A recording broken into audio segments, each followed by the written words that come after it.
Awal turun ke poskos dan lain-lain, puskesmas, kecamatan dan lain sebagainya. Apa yang ditemukan di sana, Pak? Jamu. Nggak dilayani, nggak diganti, sampai orangnya meninggal. Ada rasa masih UHC kok bayar lah, saya nggak mau begitu. Ayo dikontrol, kependudukan dilengkapi. Tidak terkait dengan medis, tapi bagian dari image rumah sakit di mana perparkiran nih kalang kabut. Parkir.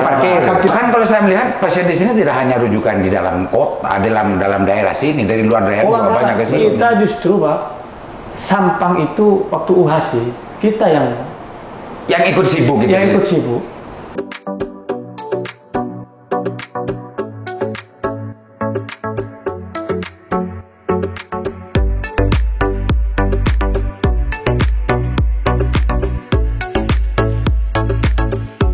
Assalamualaikum warahmatullahi wabarakatuh. Kembali berjumpa dengan Suara Samrabu. Hari ini saya akan banyak berbicara tentang masalah pelayanan di rumah sakit Samrabu Bangkalan dan juga pelayanan kesehatan di Kabupaten Bangkalan. Kalau nanti cukup waktu kita akan banyak bahas terkait apa saja yang terkait dengan urusan pelayanan kesehatan beserta yang lain-lain yang sering menjadi keluhan masyarakat. Assalamualaikum Pak Dewan. Waalaikumsalam. Gimana kabarnya Pak Dewan? Alhamdulillah baik. Bapak Subaidi, anggota Komisi D DPRD Kabupaten Bangkalan yang sering berteriak-teriak urusan kesehatan. Assalamualaikum Dok. Siap. Dr. Farhad, Sekdis Kadinkes juga Wadir RSUD Samrabu. Assalamualaikum Pak Muhi. Selamat. Wah, kalau ini saya tidak perlu saya perkenalkan karena ini orang sudah terkenal. Yang sudah berpuluh tahun menjadi relawan tentang masalah kesehatan di Kabupaten Bangkalan. Jadi seluk-beluknya pasti banyak ngerti tentang masalah kesehatan. Sebelum ke Pak Dewan dan juga Pak Wadir, ke Bang Muhi dulu karena ini masyarakat. Kalau masyarakat harus kita dengarkan terlebih dahulu sebelum para pejabatnya berbicara. Jadi rakyatnya harus kita dengar dulu. Bang Muhi, Siap. Sebagai aktivis kesehatan ya, kan Pak Muhi tidak hanya melihat puskesmas, tapi seluruh pelayanan kesehatan kan dilihat, dipantau dan juga membantu banyak orang untuk persoalan masalah ini. Pelaksanaan UHC sampai hari ini sudah satu bulan lebih Pak Muhi ya. Bagaimana hasil pantauannya di DKR dan juga hal-hal lain terkait dengan Samrabu dan juga dari fasilitas yang lain? Yang pertama terkait dengan UHC ini tentunya masyarakat Bangkalan sudah banyak merasakan manfaatnya. Karena kemudahan dengan UHC ini masyarakat bisa berobat tanpa harus ribet dengan masalah administrasi, cukup dengan KTP, KK semuanya sudah bisa tertangani dengan baik. Dan tidak perlu lagi harus daftar ke BPJS, jadi langsung di Vaskes dilayani dengan cepat dan di hari itu juga bisa langsung. Itu kan konsep UHC semacam itu. Yang saya tanyakan pantaunya Mas Muhi di lapangan gimana? Ada nggak orang yang masih mengeluh? Kalau yang barusan Pak Muhi mau jelaskan itu konsep UHC memang begitu. Ya. Konsep itu berjalan nggak di bawah? Pemantauan saya, UHC ini berjalan di semua lini, baik itu di puskesmas, di rumah sakit berjalan sebagaimana mestinya. Terkait dengan permasalahan teknis, tentunya kan ini terus berjalan. Tentu masalah kesehatan ini permasalahan yang kompleks, pasti ada aja hal-hal teknis yang perlu dibenahi, hal-hal teknis yang masih perlu terus kita pantau. Karena apa? Masyarakat ini juga tidak semuanya paham dengan UHC, terus pelaksanaan di lapangan itu terkait dengan teknis itu juga di frontliner, di Vaskes itu juga banyak yang kurang paham juga. Apa yang menjadi keluhannya? Yang pertama terkait dengan bagaimana jika masyarakat ini NIK-nya tidak aktif, nah itu bagaimana menangani itu. Terus bagaimana masyarakat jika tidak punya NIK, nah ini bagaimana penanganannya. Itu juga masih sering terjadi kerancuan antara masyarakat penerima layanan dengan Vaskes ini yang tidak sinkron sehingga akhirnya sedikit terjadi bentrok-bentrok dikit gitu. Setelah kita koordinasikan dan kita beri pemahaman akhirnya bisa berjalan sebagaimana mestinya. Gitu. Artinya dari pasien juga dan juga dari pihak Vaskes juga harus masih perlu untuk ada pendalaman tentang masalah teknis pelaksanaan UHC ya. Betul. Pak Muhi. Itu dulu ya. Ya siap. Pak Dewan. Pak Dewan ini kan informasinya saya dengar setiap hari, setiap minggu itu punya jadwal turun ke poskos dan lain-lain, puskesmas, kecamatan dan lain sebagainya. Apa yang ditemukan di sana Pak Dewan? Sebenarnya banyak juga sih. Cuma kita ini kan melihat dari UHC sekarang ini membludaknya minta ampun. Kemarin Membludaknya orang yang mau orang yang berobat. sakit. Orang yang sakit. Ini. Terus terang kemarin itu memang saya sempat menjadi omongan orang karena saya ini mewawancarai di IGD. Terus ada yang telepon saya coba ke IRNA yang lain. Saya coba juga kemarin, Pak. Tapi alhamdulillah memang di IRNA B itu enak, perawatnya bagus. Kebetulan itu ya, yang kita mau bawa Pak Baidi begitu ya. Apa betul-betul semacam ini setiap waktu, setiap saat, atau hanya kebetulan saja Pak Baidi?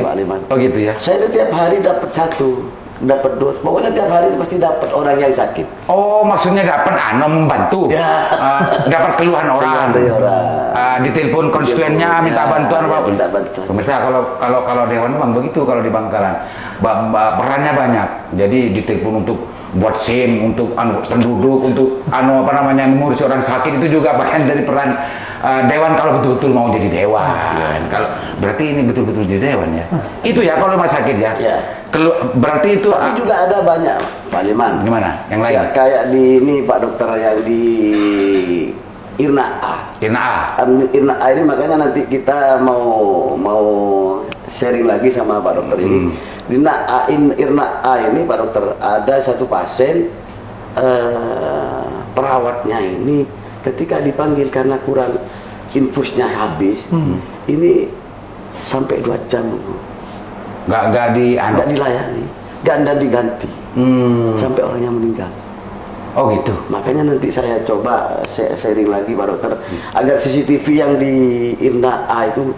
IRNA A itu untuk sakit apa ya? Sakit dalam. IRNA A itu kelas 3 penyakit dalam. Oh, penyakit dalam. Terus sekarang itu kapan kejadiannya? Ya 1 minggu yang lalu. Oh berarti 1 bulan ini UHC sudah berlaku? UHC sudah berlaku. Makanya saya itu Pak Liman, kita mau perbaiki pelan-pelan lah. Nah gitu ya? Ya pelan-pelan. Ya, saya melihat kayak kemarin itu, saya melihat perawatnya ini. Nyeronyot ya? Gimana? Enggak? Lesok. Oh, karena saking ribetnya orang. Oh lesok gitu ya? Iya. Ini baru tahu lesok katanya. Dok, ada 2. Ada lagi. Ada lagi Sam? Di IRNA A ini A. kekurangan perawat Pak Liman. Yang benar ini. Saya sudah survei. Di situ ada pasien Pak Dokter itu sekitar 48 pasien. Yang nungguin cuma 5. Dari 48 pasien. Perawatnya 5. Ya, nanti tak tanya. Nanti jangan-jangan kesimpulannya Pak Dewan yang salah. Karena memang mungkin kalau 40 cukup 4 atau cukup berapa kita kan nggak tahu tuh Pak Dewan ya. Pak Dok, ini kan sudah dengar tadi urusan pelaksanaan UHC ini NEK dan macamnya itu masih terjadi banyak trouble juga di bawah katanya Pak Mogi. Termasuk juga apa yang disampaikan Pak Dewan ini menemukan banyak beberapa persoalan yang penting untuk dibenahi. Tanggapannya Dok dari kedua ini, Pak Mogi dulu. Pak Mogi dulu. Ya, terima kasih Pak Liman. Jadi memang sebelumnya saya ingin menjelaskan bahwa forum ini memang kita ciptakan untuk berdiskusi. Jadi memang ini di Samrabu dan memang kita harapan masukan-masukan dari masyarakat dan Dewan ini menjadi informasi untuk kita. Yang pertama untuk Pak Muhyi, memang kendala di masyarakat kita Pak Liman, tidak semua orang punya NIK. Ini saya minta bantuannya Pak Dewan, mungkin Pak Muhyi juga. Ayo kita membiasakan tertib administrasi kependudukan. Ya tetap kita ada aplikasi itu di BPJS Center itu juga bisa membantu. Tapi kan memang tidak semua itu mengerti. Nanti juga kita akan berkoordinasi dengan Dinas Kependudukan juga bagaimana nih orang. Karena kalau yang di rumah sakit itu bisa Pak Liman. Karena ada siklus waktu 3 atau 24 jam, misalnya dia nggak punya NIK atau belum rekaman, kita sudah ada MOU dengan. Artinya kalau di rumah sakit persoalan itu relatif bisa terurai ya. Karena ini yang terjadi di puskesmas ya. Oh iya. Kalau di rumah sakit untuk yang belum punya KTP misalnya itu kita masih dengan Dispenduk, insya Allah itu perekaman tidak perlu banyak waktu lama waktu ya. Iya, perekaman di sini. Jadi itu satu dan bisa langsung online. Itu memang yang kendala dan kita yang UHC ini puskesmas ini sedang membuat protap Pak. Jadi biar akan kita sosialisasikan ke desa-desa kan waktu MMD nanti untuk kalau dirawat di puskesmas harus ber-NIK, KTP dan misalnya tidak punya pun, bagaimana solusi dari aparat desa dan lain-lain itu juga bisa membantu Pak Muhyi. Jadi maksud saya teman-teman DKR, teman-teman RSM lainnya ini memang sudah di kesehatan ya. Saya ajak untuk membantu. Kan untuk membenahi itu, memantau itu. Jadi gini, kan ada kegiatan di puskesmas itu, musyawarah MMD, kegiatan penyuluhan rutin. Nah itu sekalian.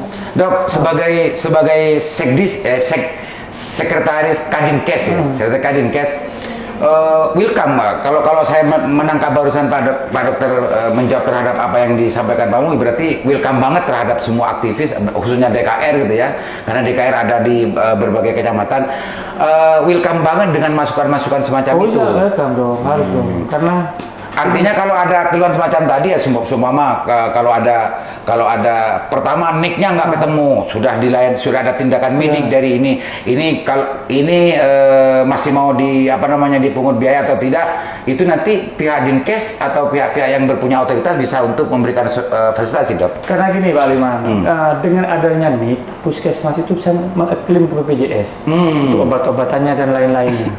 Jadi kalau kita nggak ada NIK, itu kan kasihan puskesmasnya. Ya betul. Nah, jadi untuk obat-obatan, untuk ininya bagaimana mereka klaim itu semua. Nah, makanya dengan Pak, kalau orang tuanya sudah punya NIK, bayinya itu baru lahir, itu kan belum punya NIK, itu bisa sebenarnya lebih mudah. Langsung itu bisa kita fasilitasi itu. Artinya di puskesmas sudah ada. Bisa itu otomatis. Cuman kan begini Pak Liman, kadang-kadang teman di bawah itu kadang-kadang tidak semua paham, makanya dikawal lah. Silakan, kok di situ kok bisa? Pemirsa, ini menarik kalau kita pikirkan. Artinya Pak Dokter sebagai pribadi sekdis dari Kadinkes, tidak semua para medis itu paham betul-betul ini. Yang di bawah, yang di bawah. Kadang-kadang kan nggak paham. Ya. Coba itu devaluasi ke kita kan begitu, Alimannya. Kadang-kadang orang ibunya punya KTP, anak baru kan nggak bisa punya KTP. Itu sebenarnya bisa langsung diklaim, nggak ada masalah. Ada juga sebagian para medis yang tidak mengerti itu, Dok ya? Ya, tidak mengerti. Ada yang saya takutnya kan gini, ada oknum-oknum yang ya kita kan nggak tahu, jangan satu oknum nanti dikira semuanya gitu. Ada rasa masih UHC kok bayar lah, saya nggak mau begitu. Ayo dikontrol, kependudukan dilengkapi, karena kita juga menjaga uang Pemda yang dialokasikan itu gak sedikit. Ya betul. Ya Pak Baidi ya. Jadi ini memang untuk masyarakat ini, dan ketahanan puskesmas harus dijaga Pak. Jadi kalau nanti ternyata orang nggak punya NIK, kita gratiskan, nggak bisa ngeklaim kita. Nanti. Iya gitu loh kan.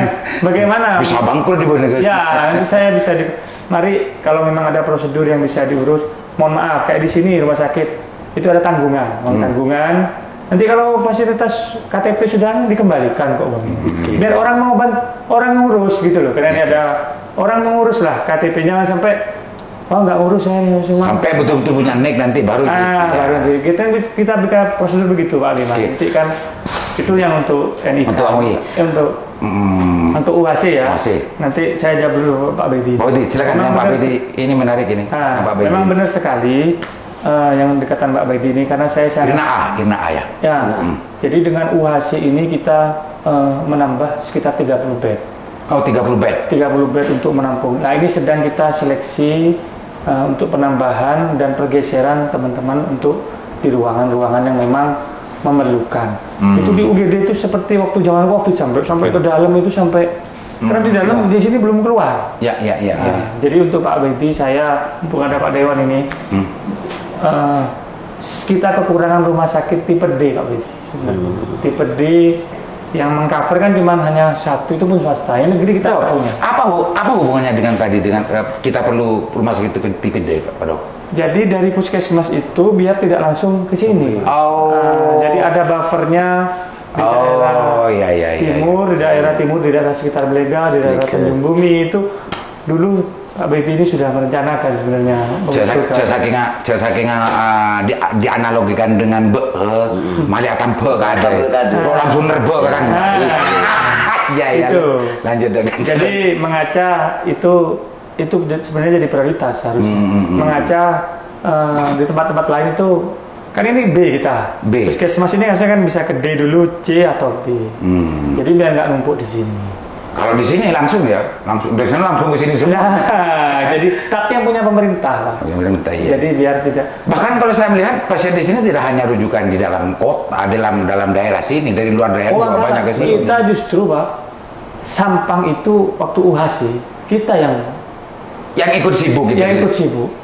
Karena orang KTP Sampang langsung aktif di sini. Jadi sudah mulai dirasakan masih ada beberapa kendala. Saya tidak menutup itu Pak Bedi, benar ada kurang perawat itu masuk karena secara hitung-hitungan itu idealnya memang satu perawat itu menangani 5 sampai 8 pasien. Jadi nanti kita memang akan menggeser-geser dan akan menyeleksi yang sudah. Pak Bedi, sebelum lanjut Pak Dokter, yang IRA berapa tadi? 40. Waktu itu saya lihat 48 pasien dan perawatnya cuma 5. Sore hari itu. 5 kalau kata dokter sebaiknya itu normalnya dok ya. Satu perawat 4 pasien. 4 sampai 8 pasien. 4 sampai 8 pasien. Kalau seperti yang di IRNA A itu berarti kekurangan sekitar 5 lagi. Ya, betul. Jadi sore itu mungkin 6. Tapi ini sudah, saya rasa udah kemarin kita langsung tindak lanjut evaluasi memang ada yang di ruangan lain yang digeser. Sebetulnya kalau melihat dari kebutuhan paramedis untuk perawat ya, jasa perawat dan macamnya, pegawai dan paramedis yang tersedia di sini itu masih memang belum cukup atau perlu lagi dong? Di sini secara jumlah karyawan itu sebenarnya overload Pak. Secara jumlah total karyawan. Jadi kan gini. Jadi kita itu kurang lebih ada 1060.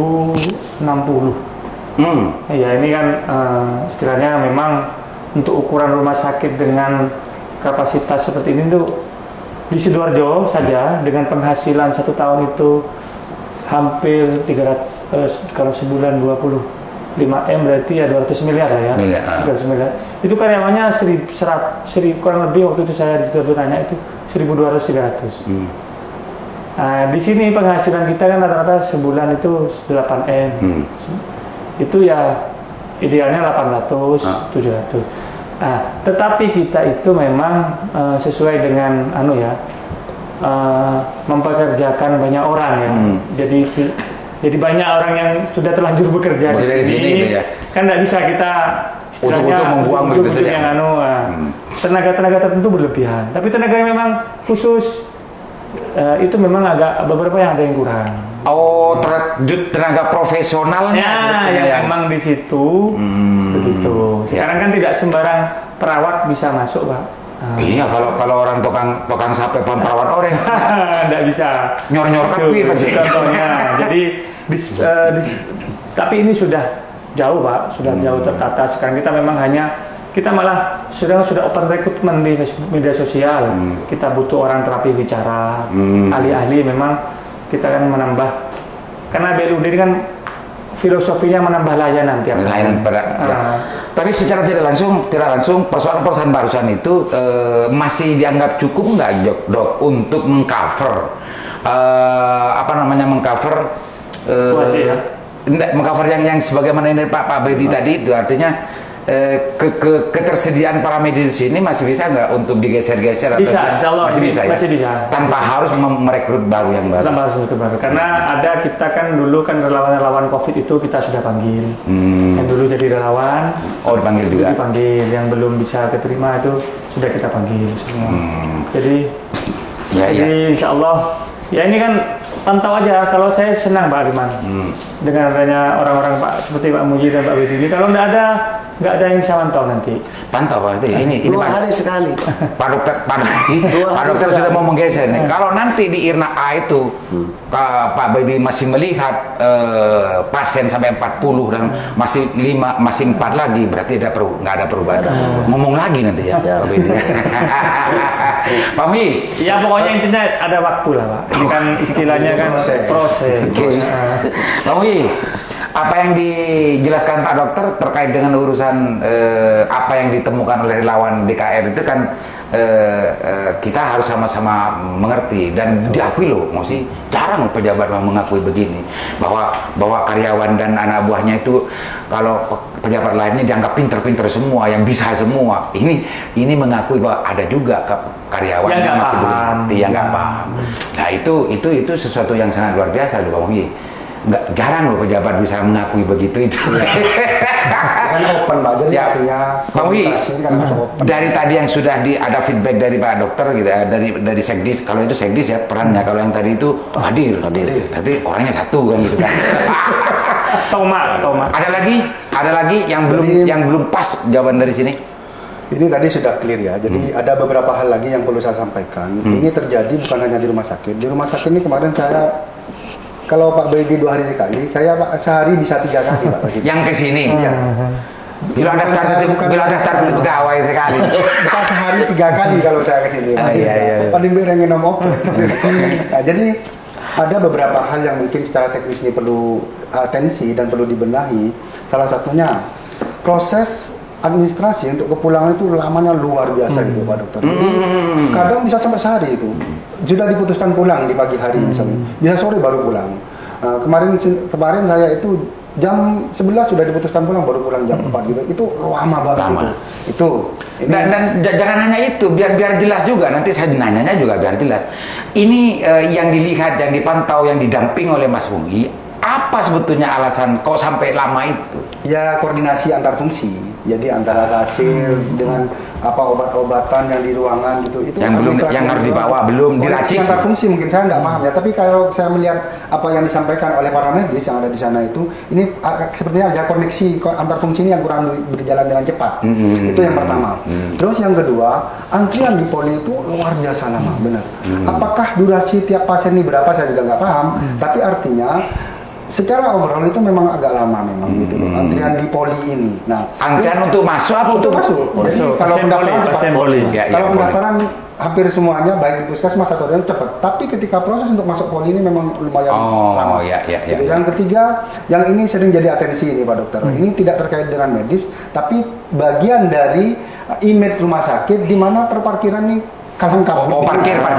Sama dengan saya, mamanya tadi saya walaupun itu tidak bagian dari medis, tapi orang ngadunya itu masalah parkir juga.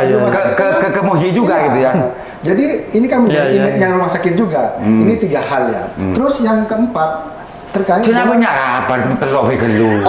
Tadi udah selesai kan. Karena kapasitas beliau ini kan 2. Masih adanya pungutan terkait dengan administrasi atau obat yang terjadi di puskesmas-puskesmas. Oh, ini menarik. Ini makanya. Itu nomor 4-nya ini bagus nih. Ya, makanya kan saya tetelis. Tapi ini hasil pantauan DKR tidak ngada-ngada ini kan? Kalau DKR itu jangan diragukan, Pak. Oh gitu ya. DKR ini ada 480 orang sekarang. Iya. Tapi semua kecamatan ada gitu. Oke. Tambahan ada 4 ya, ada 4 masalah. Ya, memang saya tadi sebelum itu memang parkir ini Pak Liman. Parkir ini semrawut. Kok bisa semrawut? Gini, kita masuk Pak Dokter, masuk desa. Ya, di sana. Ya, kadang ini kan bikin kadang hujan, kadang tidak ada yang ngumpet masuk. Terus keluarnya juga dimintain berantem di luar. Dan memang saya itu parkiran Pak Dokter agar ini dibenahi lah. Dibenahi bagaimana caranya ya sistemnya ada di rumah sakit gitu loh. Nah tadi urusan parkir itu kan urusan masalah pelayanan parkir. Apa ada hal-hal lain yang didengar atau memang mendapat masukan? Ya, saya masukkan lagi ya. Gimana? Itu Pak Dokter. Dengan adanya UHC ini, saya minta Pak Dokter bagaimana ngakalin ini di depan itu agar ada yang bisa membantu orang yang kurang mengerti Pak Dewan. Di depan mana? Di depan IGD ya. Ketika orang mau daftar itu Pak Dokter, kadang kan itu banyak yang tidak mengerti. Itu harus ada yang mendampingi. Pagi serenggian kayak tengah deh. Oh iya. Gitu. Agar yang bisa melayani gitu maksudnya Pak Dokter. 2 itu ya. Ya. Pak Dokter. tidak perlu untuk saya lebih pertegas lagi. Ada 4 persoalan yang Pak Munyi, dan parkir sama sebetulnya. Jangan-jangan parkir ini memang sebetulnya parkir ini siapa yang mengelola, Pak Dokter? Ya, jadi gini. Parkir dulu karena 2 orang parkir. Gini, parkir itu adalah salah satu kita berevolusi, Pak. Dari dulu zaman sebelum saya manajemen, itu pernah kita serahkan ke pihak ketiga. Ya, jadi memang pihak ketiga yang mengelola. Nggak mampu, Pak. Semerawut, nggak mampu. Sebelum saya manajemen ini, berarti akhirnya dikelola sendiri. Dikelola sendiri itu kita tuh sudah masang CCTV di setiap, kita pakai elektronik di situ. Ternyata ya kacau juga. Orang Madura ada yang nabrak anunya, mohon maaf teman-teman, portalnya nggak punya kartis kan. Kalau yang benar ya itu kan ada dendanya, pakai elektronik gitu loh, Pak. Itu anu juga ketabrak. Terus orang ya mohon maaf kalau udah hilang itu kan denda, mau kita online udah anu saya. Jadi yang kedua masalah kita itu adalah lahan parkir kita memang terbatas. Nah, ini kita sedang berupaya untuk berkoordinasi dengan SMA 1 di depan itu. Bagaimana dengan Dishub nanti di depan itu nanti kita akan Pak, sounding bisa ngatur jamnya, jamnya, atau ada petugas, atau bagaimana dengan Dishub, karena ini kan masalah parkir ini kan juga bagian dari pelayanan. Ya, betul. Jadi biar orang kalau parkirnya nggak mudah, rumah sakitnya bagus ya repot juga. Jadi nanti, tapi ini diakui juga tidak ditolak lah. Ada keberatan masyarakat begini ya. Makanya sekarang saya justru akan memberi kesempatan, Pak, kepada pihak ketiga yang mampu untuk menertibkan ini semua. Jadi memang, tapi dengan aturan-aturan perundang-undangan yang berlaku. Ini beralihnya dari pihak ketiga ke pengelolaan sendiri, ke mandiri, dan sekarang dievaluasi lagi ke ini ansi dalam perspektif berangkat dari pelayanan ketertiban, atau memang rumah sakit melihat ini ada omset yang diperoleh? Karena gini, kalau di BLUD itu kita bisa mendapatkan sumber pendapatan lainnya. Satunya dari parkir. Dari parkir itu kurang lebih ya sehari-hari berapa ya Mas? Mungkin sekitar, kalau dulu 5 juta waktu sekolah. COVID nggak sampai. Waktu COVID itu 20-an, sebelum COVID itu 60-an per bulan. Per bulan. Nah, itu akan menjadi sumber pendapatan di lain di BLUD. Cuman begini, kelemahan untuk mengelola sendiri ini Pak Aliman, ya kita harus menjaga sama-sama nih. Ada oknum uang 5.000, 10.000, 2.000 itu kan kalau parkir itu nggak seberapa, tapi kan bahaya untuk kita instansi pemerintah. Gitu loh, Pak. Jadi nanti ini kita akan terus berdiskusi dengan teman-teman, mencari format yang paling bagus. Tapi yang masalah penting adalah lahan sebenarnya.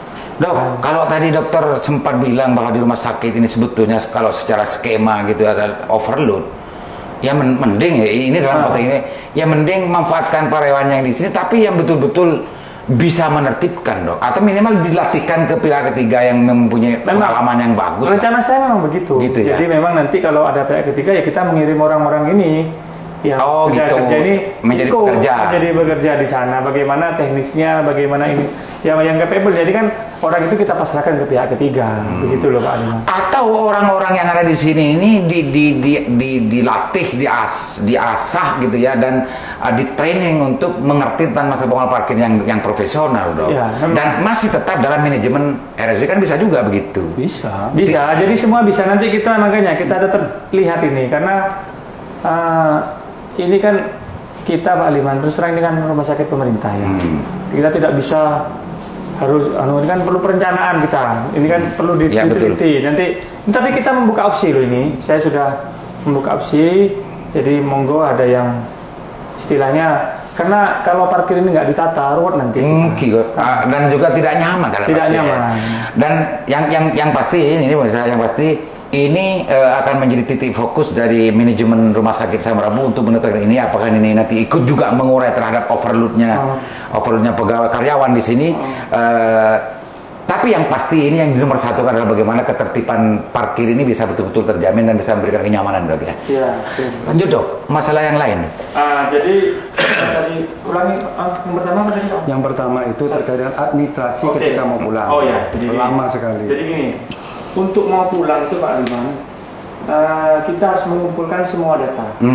Semua data itu dari ruangan laboratorium, dari farmasi, itu harus terkonek. Nah ini, kita di 2023 sudah merencanakan rekam medis dan e-billing. Yes. Rekam medik. Ya, jadi nanti kertas-kertas itu akan lalu pakai baju gitu. Makanya saya paperless semua nanti untuk ini kan proses. Kalau resepnya sudah mulai paperless. Artinya lamanya ini memang karena ANSI gara-gara kerja manual itu, Dok ya? Ya, jadi ada beberapa yang isi manual seperti itu. Jadi kan memang nanti pada akhirnya dan memang pasien kita banyak. Jadi memang saya juga ini istilahnya mohon maaf, memang kan juga menunggu resep dari DPJP-nya, dokternya juga harus proses. Nanti dengan ada rekam medik harapan saya, ini kan budaya baru. Budaya baru itu perlu proses, perlu pengawasan, perlu lain-lain. Perlu semua, Pak. Jadi kalau ayo saya makanya apa yang kurang di sini. Kita akan cetak. Nanti kalau dengan rekam medis ini dokter juga bisa nerapi dari istilahnya dari dokter bisa lihat kondisi pasien dari setiap titik itu ya, dari setiap titik aplikasi nanti. Nah itu ya. Tapi itu budaya baru. Nanti juga setelah itu kita launching. Kan teman-teman belum terbiasa. Kalau urusan itu kan sebetulnya masuk dalam internal Samrabu, tidak ada kaitannya dengan pasien kan. Itu kira-kira tahun 2023 sudah disiapkan nggak rekam medik itu? Sudah ini kan resepnya sudah jalan.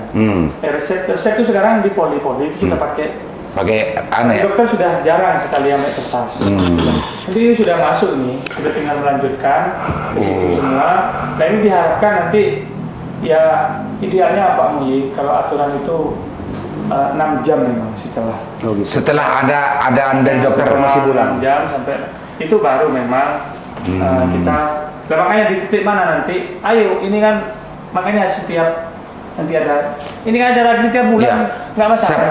Dok ini nambah satu itu nambah. Ada kejadian yang sama sebetulnya. Saya sesuatu ingat barusan 2 hari yang lalu ada anaknya teman gitu ya, ada teman yang sudah dipersilakan pulang jam 7 pagi, pulang jam 5 Dok, jam 5 sore Dok. Ini segi serenggian dina Dok. Artinya kalau yang 6 jam itu mungkin bisa kita maklumi, kita semua bisa maklumi. Tapi intinya persoalan-persoalan ini jangan-jangan memang ada juga oknum-oknum yang ingin yang tidak memperhatikan, abai dan macamnya. Bisa saja begitu, Dok, ini Dok. Iya, saya rasa kalau semua Pak Liman ingin cepat. Ini filosofinya nggak cuma pasiennya. Kita yang nakes di sini juga ingin cepat. Karena salah ini sudah ditunggu oleh pasien berikutnya gitu loh. Bokong lalu kalah gitu. Karena kan nggak bayar juga orang. Betul. Jadi nggak menambah, apalagi UAC ya. Jangan maaf ya. Lain halnya kalau rumah sakit swasta dengan nambah hari, nambah bayaran. Ini kan nggak nambah. Malah kalau kita pulang lebih sore, kita ngasih makan dulu siangnya. Oh iya betul. Ini secara filosofis sebenarnya sudah. Gimana cara kita pengen lebih cepat? Nah ini yang harus saya nanti ini juga masukkan buat saya nanti. Intinya ini harus lengkap. Istilahnya apa nama Gus? Rekam medik. Ini sudah jalan kita, cuma tinggal eksekusi. Saya kira yang pertama itu ya. Jadi saya minta waktu karena ini juga kaget dengan UHC. Kita sempat pasien itu ruangan itu cuma 20% bagaimana karena COVID. Nah sekarang naik lagi, ini kan ritme baru lagi. Yang kedua apa Pak Muhyiddin? Antrian di poli. Di poli terlalu lama. Di poli ini. Kalau daftarnya cepat Gus. Daftarnya cepat. Ke polinya itu. Nah di poli ini memang kapasitas jam dokter spesialis kita untuk pasien yang sekarang itu memang sebenarnya sudah mepet. Dengan 3 jam ada berapa orang nggak. Kita akan membuat poli eksekutif dan poli sore. Apa itu poli eksekutif? Poli eksekutif itu begini. Poli eksekutif itu BPJS lah. Ya itu aturan BPJS ya. Nanti ada memecah antrian, di mana di situ juga ada iur biaya. Iur biaya. Tambahan biaya. Oh iya iya. Sharing. Tapi itu di poli aja ini Pak. Di poli. Untuk memecah ini ya. Ada orang yang sok berantri ya ikut bisa ke situ. Ada pilihan. Tapi dengan catatan ada juga ya. Itu sudah diatur di peraturan BPJS sudah bisa. Kita insya Allah 2023 akan nambah poli lagi. Yang ketiga adalah poli sore. Poli sore. Jadi dokter praktek tapi sore. BPJS ini kan. Oh ini BPJS semua? BPJS sore tapi BPJS. Jadi mari lapor kok di pagi. Gitu. Di dokter-dokter sudah. Nah nanti kita, tapi kalau eksekutif ini, insya Allah ini 2023 ini sudah pindahan ruangan. Artinya persoalan lamanya antri di poli ini dirasakan juga oleh manajemennya? Oh dirasakan, sudah dihitung Pak. Memang untuk memecah antri ini, tindakan kita adalah rencana poli eksekutif dan pembukaan poli sore. Nah poli sore ini Pak, kita juga dokter-dokter yang bersedia poli sore. Nah ini kan ada beberapa yang sudah bersedia. Artinya insya Allah itu akan terurai dari persoalan. Tapi kan perlu waktu Pak. Ini kan kita harus dari dokter dulu. Kalau sarana gampang Pak. Jangan kan mengklikkan jadwalnya dokter itu. Nah ini rencana ini 2003 sudah siap nggak kira-kira? Rencananya sudah. Kalau eksekutif insya Allah sudah buka. 2023 sudah buka ya. Sudah kita kirim PKS dengan BPJS nanti disurvei. Ruangannya nanti yang nggak bangun ruangan Pak, ruangan struktural itu. Ruangan tadi yang sama Pak Baidi saya tunjuk itu jadi poli nanti. Untuk mengurai lamanya antri di poli. Di situ. Jadi tinggal 2 lagi. Tinggal 1 lagi kan? 1 lagi. Gimana? Masih adanya pungutan. Di puskesmas karena kurangnya masalah administrasi sama permasalahan obat gitu loh. Jadi walaupun itu harusnya tidak terjadi, tapi masih terjadi gitu di beberapa puskesmas. Masih ada pungutan Bro. Itu yang perlu disampaikan juga gitu dan evaluasi UHC juga ini gitu loh. Ya, terima kasih Pak Muji. Ini yang saya takutkan ya. Ingin pantau Pak. Karena kalau tidak dibantu saya kan nggak bisa. Saya ini kan Pak Baidi ini saya senang keliling-keliling ini. Pak Muji dengan monggo saya ingin tahu di mana titik-titik teman-teman oknum ya. Bahkan ini saya satu contoh ya Pak. Kita pernah meng-SP salah satu kampus. Senang di SP. Kok bisa ya? Biar anak buah saya tahu itu nggak boleh. Nah gitu loh. Jadi ini urusan nama itu ya, habit ya, kebiasaannya yang sulit. Jadi istilahnya, ayo saya kan minta masukan dari teman-teman semua. Jadi kalau yang barusan ini meskipun karena mohon maaf. Ini jelas ya, kalau saya tegaskan lagi, pasien BPJS itu peraturan BPJS jelas, undang-undangnya jelas. Kalau ditarik ya, berarti itu masuk pungli. Masuk pungli. Catat pemirsa.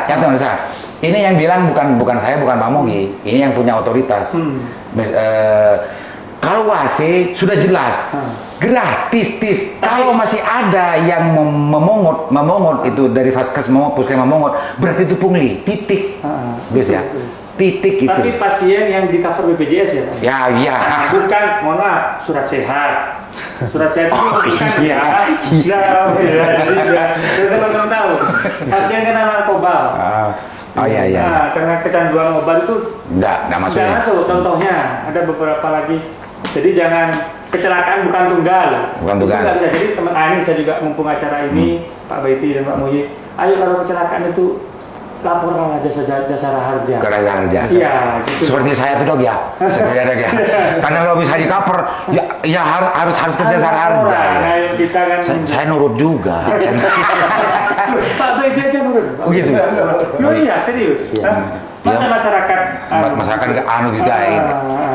Itu Mas sudah selesai kan masalah ini? Tinggal apa lagi? Sedikit lagi. Jadi artinya ada hal-hal yang perlu dievaluasi, ada juga yang perlu diapresiasi. Oh iya. Nanti closing statementnya saya kasih tahu itu. Berarti ini kan sudah persoalan ya. Sudah. Sementara itu dulu. Pak Dole, Pak Baidi, kan persoalannya dipantau Pak Baidi, apa yang dikeluhkan Pak Muhi itu kan tidak ditolak dan memang itu juga yang dirasakan konstituennya Pak Baidi kan selama ini sering dibicarakan termasuk yang di sini termasuk parkir dan macam kan sudah ada keinginan baik dari pihak manajemen rumah sakit untuk perbaiki itu. Masih perlu apa lagi kan sudah Pak Baiti, nanti kita bicara di lain waktu lagi Pak Baiti. Ayo closing statementnya apa yang mau disampaikan? Ini kalau menurut saya rumah sakit Bangkalan ini Samrabu ini Pak Liman sudah cukup bagus kalau menurut saya. Tinggal membenahi mana yang kurang baik kita perbaiki. Makanya saya setiap 2 hari sekali ini malam-malam kadang ke sini untuk memantau itu apakah benar apa kata Pak Dokter ini mau memperbaiki gitu Pak Liman. Jadi intinya mengapresiasi ada proses pembenahan ya. Dulu nyutan semua, sekarang ada nyutan cuma tidak semua kan gitu kan ya. Sudah mulai baik. Ya. Dan masyarakat yang sabar. Kebanyakan ini kan di ke dalam dokter cuma keterbatasan dokter. Ya. Itu aja Pak Muhyi. Pak Muhyi, silakan kalau sistemnya. Jadi memang seperti saya sampaikan tadi bahwa urusan kesehatan ini, urusan pelayanan ini memang sangat kompleks sekali. Jadi memang perlu maintenance secara simultan ya, terus berjalan. Nah, hal-hal yang sudah baik itu yang dulu sempat dikeluhkan oleh masyarakat, contohnya security dulu yang galak-galak sekarang sudah persuasif, karena udah itu terus ditingkatkan. Terus terkait dengan senyum salam sapa ini dari para medis sudah oke lah, sudah berjalan dengan baik. Ya kebersihan juga sudah oke gitu loh. Jadi hal-hal yang sudah baik ini jangan temporer gitu loh. Harapannya itu terus berjalan dengan baik. Jadi jangan ngatin jadi sekarang baik besok enggak, jangan gitu. Harapannya ini terus konsisten itu. Jangan Nah untuk hal-hal yang lain yang memang masih perlu secara teknis perlu dibenahi, harapannya itu menjadi atensi nanti kepada Pak Wadir juga sebagai sekdis, sehingga akhirnya ke depan ini harapan kita Bangkalan merdeka secara kesehatan itu benar-benar terwujud dengan baik. Itu. Oke, itu Pak Muhyi ya. Siap. Jadi apa tadi yang sudah dijawab dan langsung direspon otomatis. Lo nakin ngantos deku langsung direspon oleh Pak Wadir dan juga Sekdis Kadinkes terkait dengan urusan semuanya tidak ada yang ditolak karena itu diiyakan, bahkan tidak membela-bela dan itu yang menjadi bagian dari closing statement yang sangat menyejukkan tadi ya, termasuk Pak Baiti. Dok silakan masukan keras, masukan yang agak apa ya, agak perih yang diceritakan Pak Baiti itu sebagai closing statement untuk ke depan masalah tenaga kesehatan di Kota Bangkalan.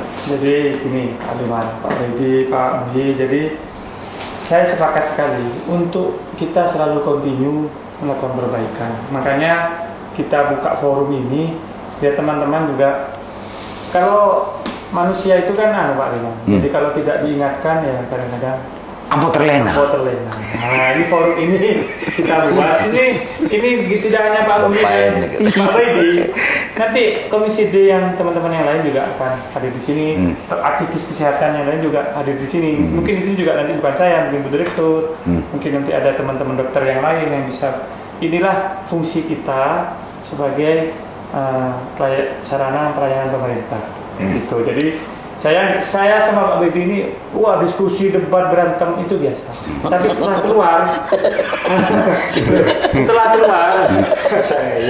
keluar itu harus saya apresiasi. Pak Baiti ini ngantar pasien. Jadi tidak ada masalah kalau saya. Tapi intinya adalah ayo kita bareng-bareng. Jangan kalau ada filosofi itu kita bekerja sama untuk kebaikan. Nah, Pak Muhyi ini kira-kiranya biasa. Ini gini, tapi kan kepentingannya Pak Muhyi kan untuk pelayanan. Sampai mohon maaf ini Pak Muhyi, sampai ruang flamboyan di Sutomo saya suruh ngurus. Mau apa itu Bos? Saya cepat lagi. Saya informasi. Mana pasiennya? Di Sutomo Pak. Di Sutomo ya saya jadi Sutomo lagi gitu. Ya Pak sedikit menambahkan bahwa partisipasi masyarakat ini sebenarnya tidak sulit untuk memberikan inputan juga. Bukan hanya dari kami di dunia pergerakan, juga bukan dari Dewan aja. Karena di rumah sakit ini juga sudah ada portal untuk pengaduan. Bahkan dari BPJS sendiri baru-baru ini sudah mengeluarkan layanan aduan melalui Google Form. Jadi lewat HP aja udah bisa mengadukan. Nanti urusan itu saya bicara sendiri sama. Jangan ikut di sini. Di rumah sakit juga ada webnya. Langsung direspon. Untuk pengaduan bisa. Oke, sip. Ada lagi Dok yang masih belum? Ya, saya kira itu. Saya minta bantuannya, supportnya dari Pak Dewan Dan ada yang lain juga monggo. Kalau ada pengen podcast di sini ini saya tambahkan. Pengen podcast tapi dengan materi ya. Jadi dengan materi yang bisa kita diskusikan. Silakan langsung ke WA center saya di rumah sakit itu ada. Di Facebook rumah sakit bisa. WA centernya ada. Dok, saya pengen bahas ini dong. Usulan bahas ini bisa nanti kita bahas. Terima kasih. Catatan pemirsa bagi teman-teman pergerakan yang sering yang keleper di medsos gitu ya. Kalau ada hal-hal yang ingin dibahas tentang masalah pelayanan kesehatan baik di rumah sakit atau yang lain, bisa saja itu masuk ke portal-portal yang disediakan oleh rumah sakit Samrabu, dan insya Allah akan direspon. Ya jangan langsung sekarang bisa itu dijadwalkan selanjutnya. Dan insya Allah hostnya tetap saya. Mohon maaf. Assalamualaikum warahmatullahi wabarakatuh. Waalaikumsalam warahmatullahi wabarakatuh.